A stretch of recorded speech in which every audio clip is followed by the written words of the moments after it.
Hello children, how are you? I hope you are all doing very well.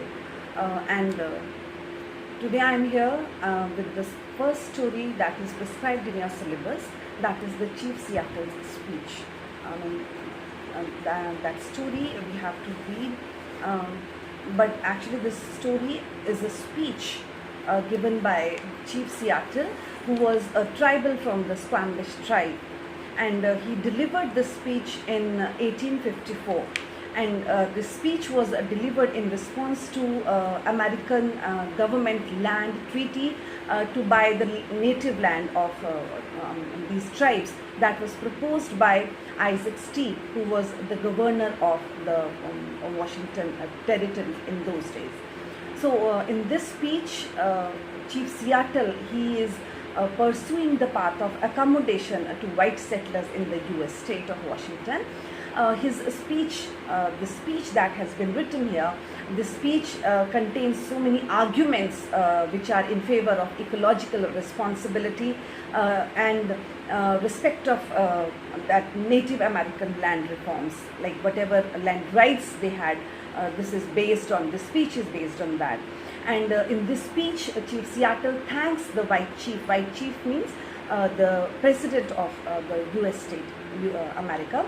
So he thanks the white chief for acknowledging the greetings of friendship and goodwill, like these settlers, Red Indians, they have extended a hand of friendship towards these whites, and the president had accepted their hand of friendship. So he thanks him for acknowledging their friendship and their goodwill. And this white chief that I told you, he is the white chief who has been referred here is the president of USA in those days. So Chief Seattle in his speech praises the kindness and greatness of the president. Like, he thanks him for being kind and for being great towards his native people, towards his community. And actually the president allows these tribal people, whatever conditions these tribal people had laid, like these tribal people were ready to give the land to the whites, but in return to the land, they had some conditions, and the white chief, that is the president, he readily agreed to all the conditions laid by these the tribal people. So he was thankful for accepting their proposal. He was thankful that the president is ready to accept their proposal, and the president is accepting whatever they are proposing, whatever they want for their ancestors or for their coming generations.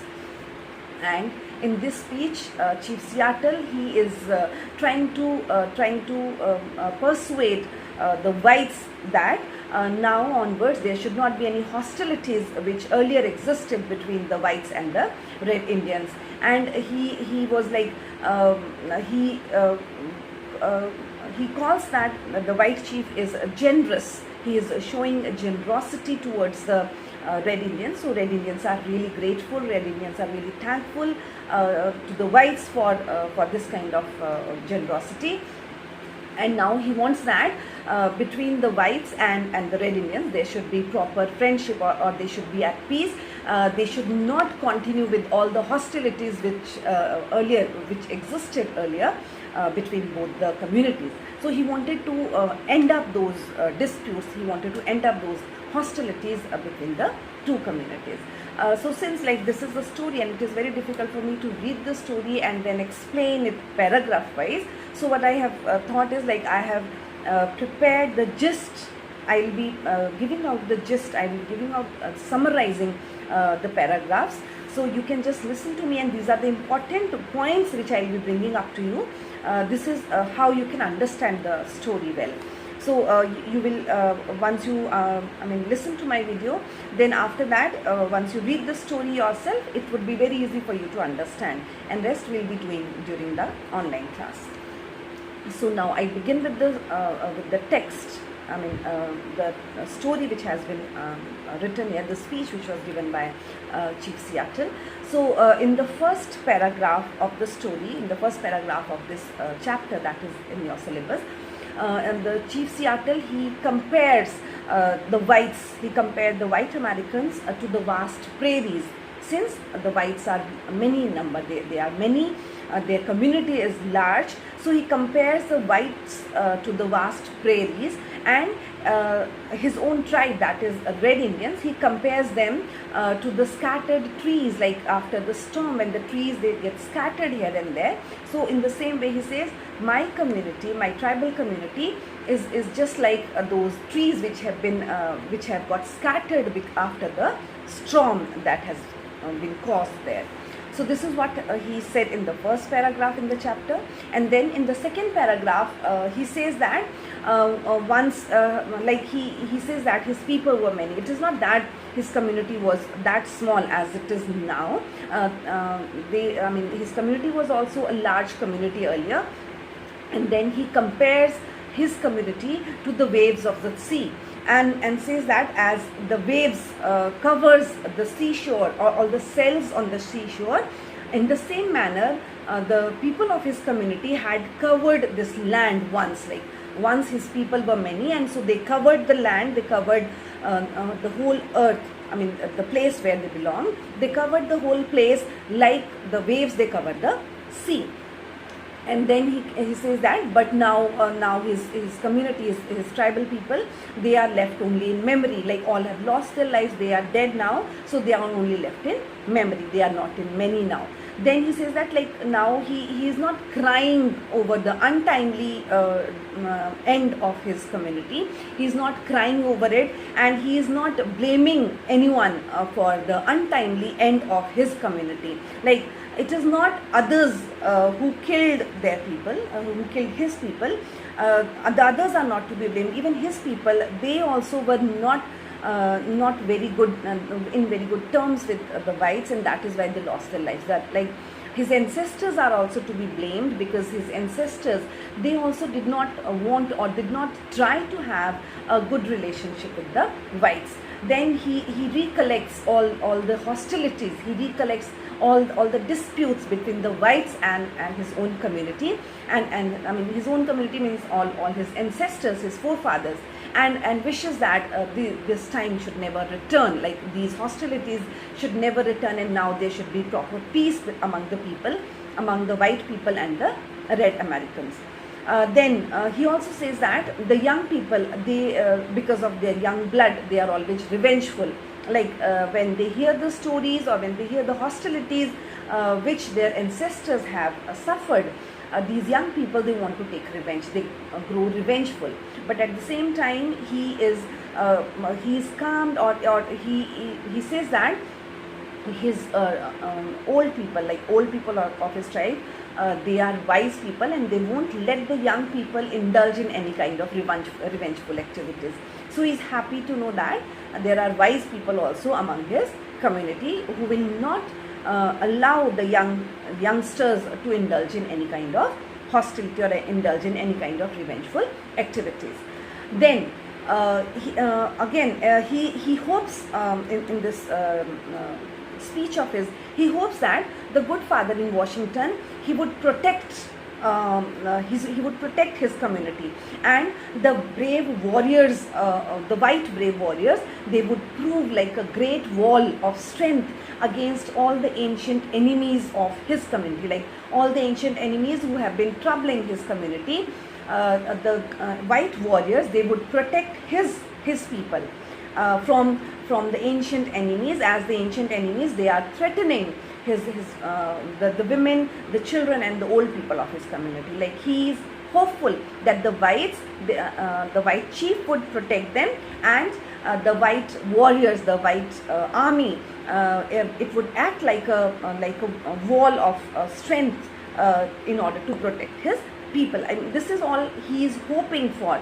He's trying to be little bit optimist. Like he wants that the whites should help his community, and in this regard only he is being hopeful. Like he is hoping that the whites would obviously help his community. Then if he says that, then he says, if the white people, they would help his community. They would, the white warriors would protect his women, I mean the people of his community, the women, the children and the old people. If they will be protected by the white army, then obviously the white chief would become their father as well. Obviously, like when a father is a protecting figure in the family. So in the same manner, he says, if the whites would protect his community, if they would try to help his community, obviously then the red Americans, they will consider the president as their father also, like he will become their father as well, the protecting figure as well.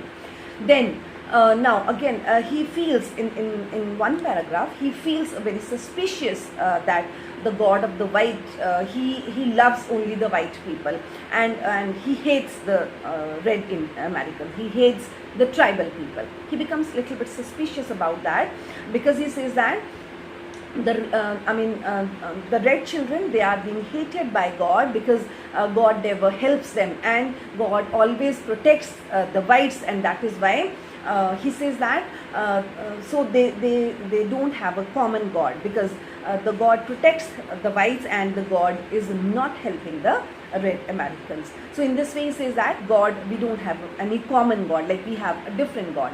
And then he tries to recall his own God, that is the Great Spirit, and he says that the Great Spirit, seems like the Great Spirit also has abandoned his community. The Great Spirit also is not helping the red Americans now.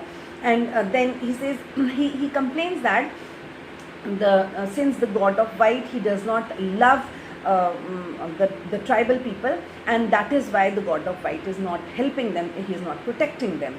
And then he says that his community now, since the god is not helping them, god is not protecting them, god is not doing anything in their favor, so it seems like now they feel like they are orphans now. These red Americans, they feel like they are orphans, they have become orphans, they don't have anyone to take care, so their community feels like orphans now.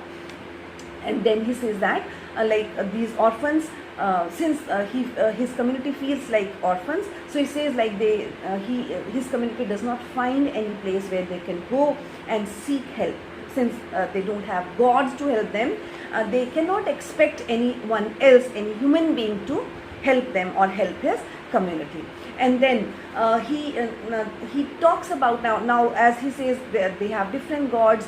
So he says that it seems like now both the white community and the red Americans, they are two different distinct communities now. Like they are not one, because their God is different, so they are not brothers now. They are two different communities, and now they don't have anything common. They have very little things which are common between them, between the white Americans and the red Americans. So he says that it seems like we are two different communities, and we have two different, like our destinies are also different, like we don't have a common destiny.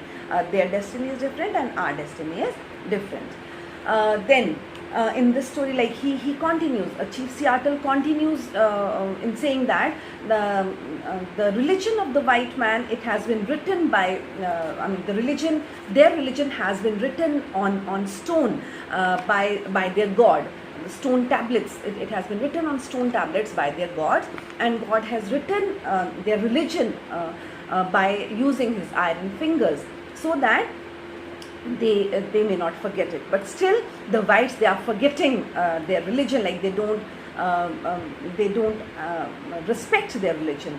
But as far as the tribal religion is concerned, he says their religion has been written on the hearts of their people. It is the tradition which the tribal people are following. So since they are following the tradition and they are following the religious things which their ancestors have been following, so in that way, he says they will never forget their religions, they will never forget their traditions, because they have been written on the hearts of their people. And if it is written on the heart, obviously it is continued, it is passed on from one generation to another. So his people, they will continue to take care of the traditions, and they will continue to follow the religion which the white people, they are not obeying, or they will not be following. And then he says that the dead of the white Americans, the dead people of the white Americans, they once they depart from earth, they forget their children. They don't remember them. So once they depart, they are buried, and after that they forget their children. They don't love them anymore. But about his ancestors, about his dead people, he says that the ancestors of the dead people, ancestors of the red Americans who have lost their lives, who have been buried, they still love their children, and that is why they often come on this earth. They visit this land because they love their children. They don't want to leave their children. They don't abandon their children, and that is why they come back to visit this land, so that they can be with their children. They can make their children feel comfortable. So he says that the ancestors of the white community, they don't love, they don't respect their children, and that is why they have abandoned them. They have stopped loving their generations. But his children, his ancestors, they still love their children. They still bother about them, and still that is why they often come on this earth in order to visit the earth, and in order to show their love towards their next generation, towards their children. He also, Chief Seattle also says that when the red man approaches, like when the red man comes, when the white man comes, the red man, they always flee from there. They run away from there. They cannot bear the presence of the white people. I mean, the red Americans, they are so scared of the whites that when they find a white person coming, they run away from there. They flee from there. So he compares this fleeing of the red Americans with day and night. He says, as day and night, they cannot dwell together. Like day and night, they cannot be at one place together. Like if day is there, the night will be gone. If night falls, they will be gone. So in the same manner, he says, if a white person, if a white American comes, the red Americans, they run away from there. They cannot bear the presence of the white people. He also compares this coming of the whites to the rising sun. As the sun rises and the morning mist disappears, in the same manner, when the white American, they come, these red Americans, they disappear from there. They run away from there. Then he says, he says that the proposal which the white man has, white people, they have given to them, it seems that this proposal is really very good. The whites, they want their land, and the red Americans, they are ready to give their land. But he will consult his people, and then they will communicate their decision to the whites, like what they are planning. Will they give their land or will they not? Then he says, like, if our community will be able to give our land to the whites, and then it would be like all the problems, all the hostilities, they will come to an end. Then both of us, the whites and the red Americans, will be able to live peacefully. Like there will not be any dispute between us then. And then he says that in our own land we'll be able to live peacefully. There will not be any fights. There will not be any hostilities anymore. And then he starts mourning on the death of his great people. Like he says, like, there were many great people in my community now, but now they have all lost their lives. So he mourns over their death, but at the same time, immediately he reconciles to the faith, saying that if his ancestors, his great people, they have lost their life, it is nothing new, because this is the law of nature. Like the person who has taken birth on this earth has to depart one day. So he says, like, this is a law of nature. He reconciles with this reality that his people, his ancestors, his great people, they have lost their life. So he says, like, as one community goes away, and then another community comes, one nation goes away, and then another nation takes place, another nation takes over. In the same manner, my community, my great people, they have lost their life, they have left this earth, but now their place has been taken over by the next coming people, like next generation or next new people who would do something good and who will also become great in their lives. Then he also compares this coming and going of people on earth to the waves in the sea, as the waves, like one wave it comes and then it goes away, and then another wave comes and then it goes away. So in the same manner, he says, like people, they take birth on this earth and after that they have to leave. Like this is destiny which all human beings, they have to meet. Like this is nothing new to his tribe alone. This is what happens with all the human beings who take birth on this earth. So now at last Chief Seattle remarks that now these the red people, the red Americans, they will think over the proposal that has been given by the white people. But he says that before they will communicate, these red Americans, before they decide and before they communicate their decisions to the white Americans, he says he wants to lay some conditions before giving away their land to the whites. The red chief or the red people, the red American, they want some conditions to be fulfilled by the whites.